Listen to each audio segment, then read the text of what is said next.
Hello എല്ലാവരും തമ്പനയിൽ കണ്ട് നെറ്റിട്ടുണ്ടാവും അല്ലേ? ഞങ്ങൾ പാമ്പിനെ കഴിക്കാൻ പോവുകയാണ്. അതെ, ഞങ്ങൾ പാമ്പിനെ കഴിക്കാൻ പോവാണ്. ആരെങ്കിലും വിശ്വസിക്കുമോ? ഇല്ല അല്ലേ?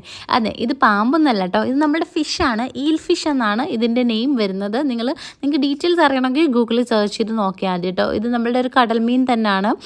അപ്പം ഇതിൻ്റെ വേറൊരു വീഡിയോ എവിടെയോ കണ്ടപ്പോൾ നമ്മുടെ കായലിലോ വേറെ എവിടെയൊക്കെ ഉണ്ടെന്നൊക്കെ ഇവർ പറയുന്നുണ്ടായിരുന്നു. എനിക്ക് ഫിഷിനെ കുറിച്ച് ഡീറ്റെയിൽസ് ഒന്നും അറിയില്ല, എന്നാലും അറിയാവുന്നതൊക്കെ പറഞ്ഞുതരാം കേട്ടോ. അറിയാവുന്ന പൊട്ടത്തരങ്ങളൊക്കെ പറഞ്ഞുതരാം. അത് തന്നെ നമുക്ക് ഡീറ്റെയിൽ ആയിട്ട് ഈ മീനെ നമുക്കൊന്ന് തൊലിച്ച് എടുക്കാം അല്ലേ? എന്താണ് ഇതിൻ്റെ ഉള്ളിലുള്ളതെന്ന്, എന്തായിരിക്കും, മാംസമായിരിക്കും അല്ലേ? അപ്പം നമ്മൾ ഇക്ക കാണിക്കുന്നത് കാണുമ്പോൾ നിങ്ങൾ വിചാരിക്കുന്നുണ്ടാവും ഭയങ്കര എക്സ്പേർട്ടാണ് ഫിഷ് കട്ടിങ്ങിലെന്നൊക്കെ നിങ്ങൾ ഇത് കാണുമ്പോൾ വിചാരിക്കുന്നില്ലേ? ഒരു എക്സ്പേർട്ടും ഇല്ല, വെറും പട്ടി ഷോ മാത്രമാണ് വീഡിയോ എടുക്കാനുള്ള പട്ടി ഷോ മാത്രമല്ല, നമ്മൾ ഈ മീനൊക്കെ കട്ട് ചെയ്യുന്ന കണ്ടു കഴിഞ്ഞാൽ വിചാരിക്കുവേ വലിയ എക്സ്പേർട്ടാണെന്നും. പക്ഷേ ഒന്നും അറിയത്തില്ല, വെറുതെ ഷോ കാണിക്കുന്നതാണെന്ന് എനിക്ക് മാത്രമല്ലേ അറിയത്തുള്ളൂ. അപ്പോൾ അതിൻ്റെ ഉള്ളിൽ ക്ലീൻ ചെയ്യാനായിട്ട് നമ്മളിങ്ങനെ കട്ട് ചെയ്ത് മാറ്റുന്നുണ്ട്. അതുപോലെ തന്നെ ഇതിൻ്റെ തൊലി കണ്ടോ? ഈ തൊലി ഇങ്ങനെ ഒലിച്ചെടുക്കണം. സത്യം പറഞ്ഞാൽ ഇങ്ങനെ ഒലിച്ചെടുക്കുന്ന കാണുമ്പോൾ കറക്റ്റ് പാമ്പിനെ പോലെ ഉണ്ട് കേട്ടോ. തമ്പനയിൽ വെറുതെ ആണെന്നൊന്നും തോന്നണ്ട, ചെറിയൊരു പാമ്പാണെന്നൊക്കെ എനിക്ക് ഫീൽ ചെയ്തു. കാര്യം എന്താണെന്നറിയാമോ?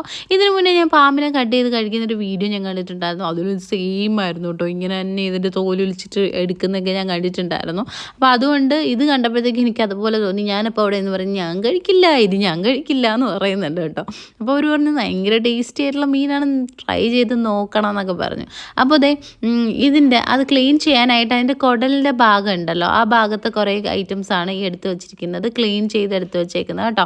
അത് കഴിഞ്ഞ് കുറേ സൈഡിൽ നന്നായിട്ട് മുള്ളുണ്ട്, അതൊക്കെ കട്ട് ചെയ്ത് മാറ്റണം. നല്ല മുള്ളുള്ള മീനാണ് കേട്ടോ. ഫ്രൈ ചെയ്ത് കഴിഞ്ഞപ്പോഴാണ് നല്ല മുള്ളുള്ള മീനാണ്. പക്ഷേ എനിക്ക് പേഴ്സണലി മുള്ളില്ലാത്ത മീനുകളാണ് ഇഷ്ടം കേട്ടോ. ഈ ചൂര, അതുപോലെ അയിലക്കൊക്കെ മുള്ളുണ്ട്, പക്ഷേ അയില ഭയങ്കര ഫേവറേറ്റാണ്. പക്ഷേ അങ്ങനെയുള്ള മീനുകളാണ് പക്ഷേ ഈ മീനെ ഒലിക്കാൻ പറ്റുന്ന ഒരു രീതി എന്ന് പറഞ്ഞു കഴിഞ്ഞാൽ കയറിൽ കെട്ടിയിട്ടാൽ മാത്രമേ ഇത് ക്ലീൻ ചെയ്യാൻ പറ്റുള്ളൂ, ഇല്ലെങ്കിൽ ഭയങ്കര ബുദ്ധിമുട്ടായിരിക്കും.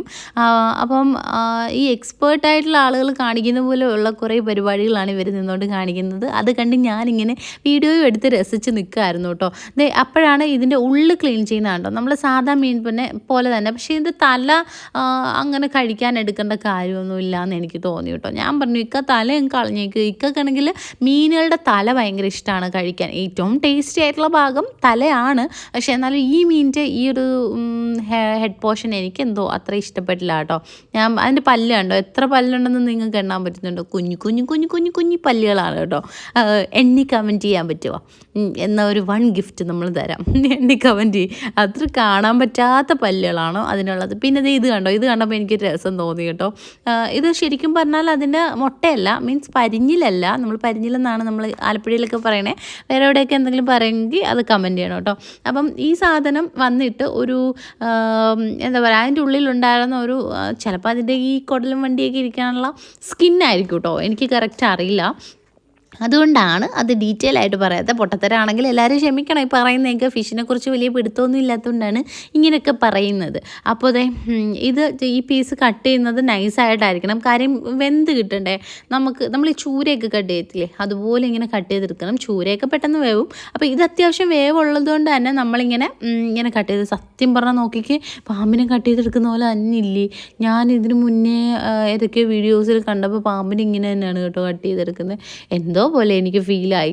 അങ്ങനെ അവർ തമ്മിൽ നിന്നത് കട്ട് ചെയ്യുന്നുണ്ടായിരുന്നു. അതിൻ്റെ ഇടയ്ക്ക് ഇച്ചാബിയെ ഞാൻ അംഗനവാടിയിൽ നിന്ന് വിളിച്ചുകൊണ്ട് വന്നു. പിന്നെ ഇക്കാക്ക് ഞാനത് അടിപൊളിയായിട്ട് ഫ്രൈ ചെയ്ത് കൊടുത്തു. അപ്പോൾ ഇത്രയേ ഉള്ളൂ, പോയിട്ട് വരാം.